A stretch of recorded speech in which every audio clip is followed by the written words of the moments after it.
I had motivations around me. And she referred me to Uganda Private and Midwives Association in 1995. There shouldn't be death of women while giving birth. Private midwife-led facilities are saving lives and bringing quality maternal and child health care closer to families. Through skilled care, early intervention, and continuous support, they help ensure safer pregnancies, safer deliveries, and healthier babies. For these young women, the decision to start was deeply personal. But passion alone does not sustain a healthcare facility. Behind every safe delivery is a reality that patients rarely see. Long nights, difficult decisions, and the responsibility of being the person a community turns to when something goes wrong. Sometimes retain placenta, sometimes failed labor, sometimes so many complications that follows the pregnancy.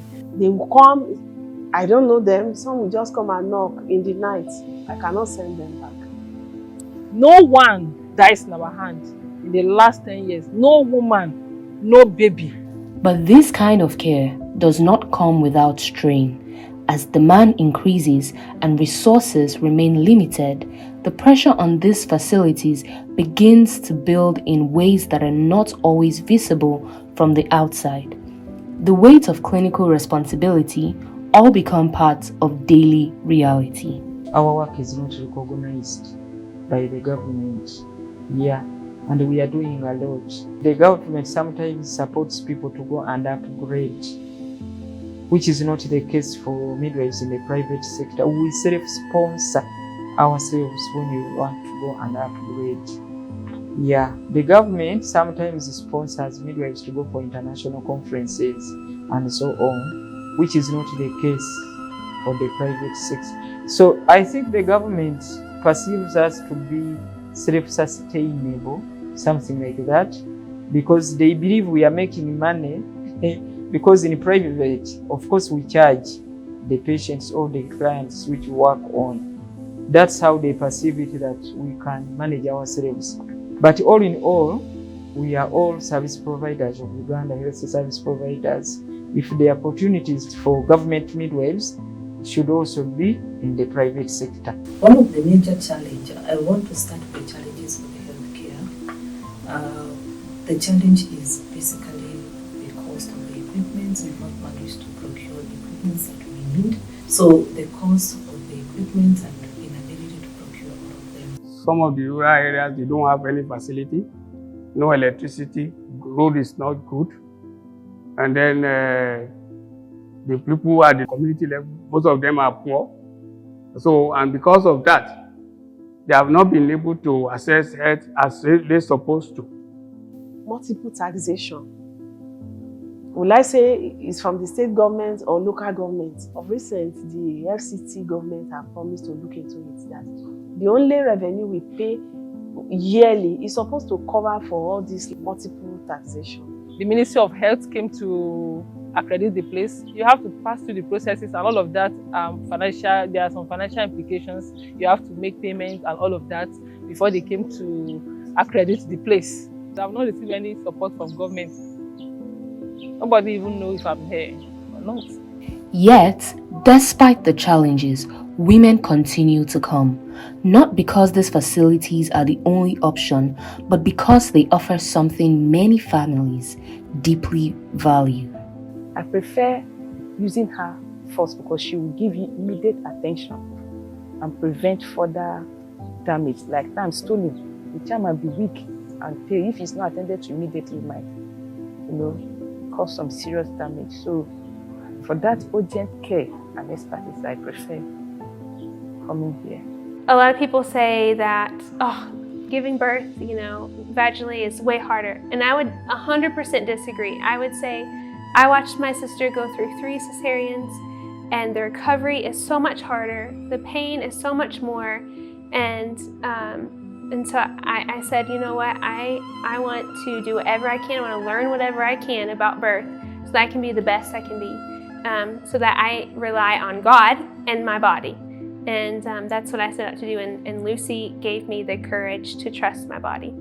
And so that's another reason why I will always choose Lucy, no matter what country I'm in. Because the last experience I have with the General Hospital, so I now decided to go for a smaller private hospital.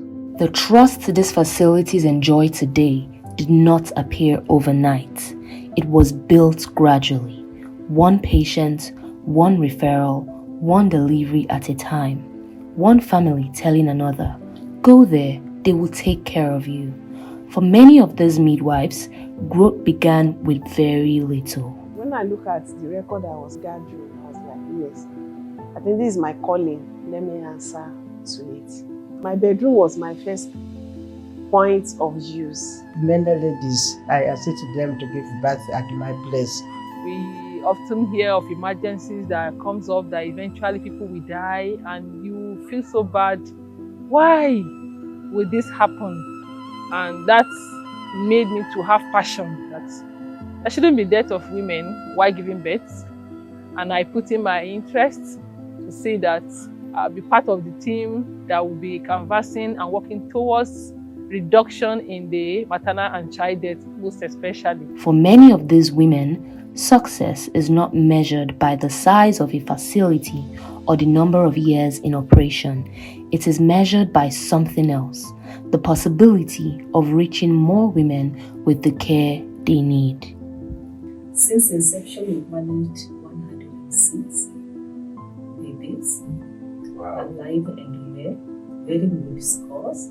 They've gone home with their mothers and they've been so well. They've been coming here for child welfare clinic. We have not had any maternal death since inception. In fact, the vision is unlimited to have a quality service care, quality healthcare delivery, and then reducing maternal and child death to zero. Usually in a month, I could go to these community radios and they said, this month, Uganda Maternity is giving you back. You come for family planning free services. And that one, they liked it so much. In order to reach out to as many as I can, I need to mentor young midwives that are just coming up. We can set other branches, even in other states. That's the vision I have for time.